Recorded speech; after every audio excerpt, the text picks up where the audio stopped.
finale. What is Barry's mindset when we see him in season 2? Barry is having some trouble kind of dealing with.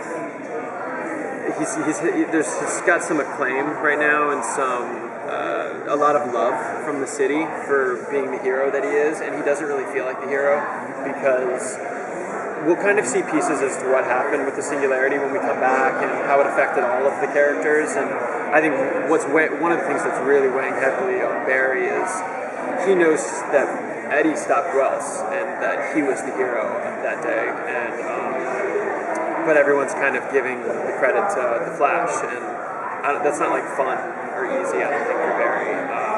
So I think that's one of the harder things he's dealing with right now, and just now he feels like he can't really work with anybody because of the way everything goes down. He feels like he's jeopardizing everybody, and he just kind of wants to be alone with them. When we're finding it. There were so many great emotional moments in season 1. What was the one that hit you the most? The scene with Nora, for sure. I think that was really well deserved, just from the way that Greg and Andrew and the writers developed the whole season. I thought that moment was completely necessary, and I thought it was perfectly crafted. And the first time I read that scene, it was a mess, and I can't think about it actually with getting a little affected. And after we shot that scene, I hadn't experienced anything as an actor quite like that since college, and being in acting class and just really kind of being there. And, it really it was very. It just really rocked me. I remember when I went home that night after shooting that scene. It took 4 or 5 hours because of logistical things, and I was still just sobbing in the shower after that day. I felt very emotional after shooting that scene for days.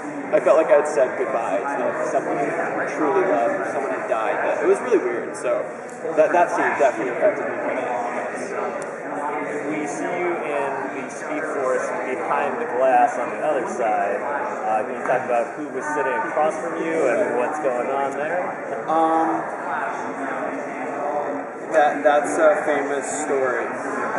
Yeah, that was no bullshit. I don't know when or if that'll happen, but they usually don't Easter egg things without letting them come to fruition. So was it just that scene then? That was it. Okay. That was it. And to be honest, I wouldn't have even known what we were shooting if I didn't have some point of reference from reading the comics. No one even explained that to me, what we were doing. That could take longer than most other things I think that we got a glimpse of to actually happen.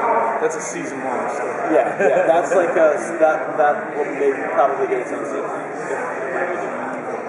Is there any more karaoke in Barry's future? I hope so. Yes. The one thing I wanted for season 2 was just to have that episode 12 fun.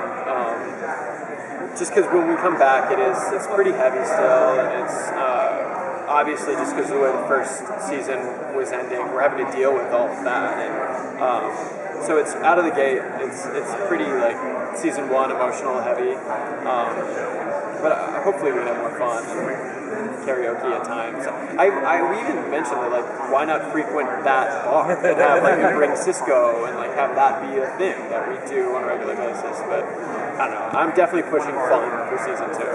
Well, when you signed up to do a superhero show, did you already know it was also a time travel show? Yeah. I knew that down the line, time travel would start to be incorporated. I didn't think it would happen in season 1, but it's cool that it did. I think it was one of the. I feel like at Comic-Con last year, that's what I mostly talked about, was that I hoped we could do time travel in the near future, and that's what I was most excited about. And I think we incorporated it in a pretty fun way. So. There's a Flash costume downstairs with a white logo. Is that yours for season 2? That's mine. Yeah, I'm not wearing it yet. I wore the red emblem for what we've shot thus far, but yeah, I'll be pretty soon.